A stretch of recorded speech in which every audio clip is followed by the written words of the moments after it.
အတည်ငြိမ်ဆုံးခြေစွမ်းနဲ့ဘီဘာကိုဂိုးပြတ်အနိုင်ရခဲ့တဲ့ Manchester United မင်္ဂလာပါ KGN YouTube Channel ကနေကြိုဆိုပါရစေ။ဒီနေ့နဲ့မြန်မာစံတော်ချိန်တနာရီခွဲအချိန်မှာကစားခဲ့တဲ့ Manchester United အသင်းနဲ့ဘီဘာကိုအသင်းတို့ရဲ့ပွဲစဉ်မှာတော့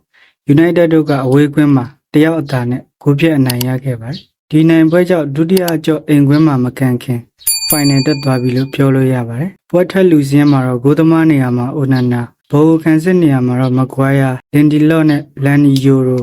right wing နေရာမှာမာဆာရာရီ left wing မှာတော့ဒိုကူ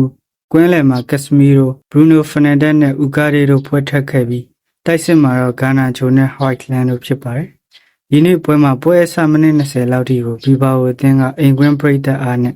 ဖိအားပေးကစားခဲ့တာပါ။နောက်ပိုင်းမှာတော့ United တို့ပွဲကိုပြန်ထိန်းချုပ်နိုင်ခဲ့ပြီးပွဲကစားချိန်မိနစ်30မှာCR7 ဝင်ပူးသွားတဲ့ Harry Maguire မှတင်ပေးတဲ့ဘောလုံးကိုဥကားတွေကလမ်းကြောင်းလွှဲခဲ့ပြီးကက်စမီရိုကခေါင်းတိုက်ပြီးဥဆောင်ခဲ့ပါတယ်။ဒီနောက်ပွဲကစားချိန်35မိနစ်မှာ White Land ကိုဘီဘာကိုနောက်ခံလူ Vivian ကပြစ်ဒဏ်ကျူးလွန်ခဲ့လို့ penalty လဲရ Vivian ကိုလည်းအနီးကပ်ပြထုတ်ပေးခဲ့ပါတယ်။ဒီ penalty ကိုတော့ Bruno Fernandes ကလှပပအဆုံးသတ်ခဲ့ပြီးဒုတိယဂိုးသွင်းယူခဲ့ပါတယ်။ဒီနောက်ပထမပိုင်းအချိန်ပုံမှာဥကားတွေရဲ့နောက်ပေါက်နဲ့ဖန်တီးပေးမှုကနေBruno Fernandes တကူသွင်းယူခဲ့လို့ပထမပိုင်းတွင်3-0နဲ့အနိုင်ရနေခဲ့တာပါ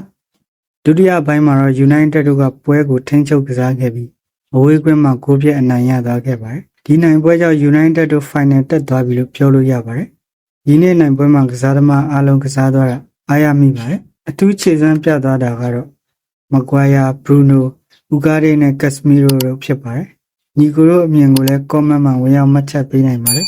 ကျွန်တော်ရဲ့ channel ကို channel တိုင်း subscribe လုပ်ပေးခြင်းဖြင့်အားပေးနိုင်ပါတယ်အားလုံးကျေးဇူးတင်ပါတယ်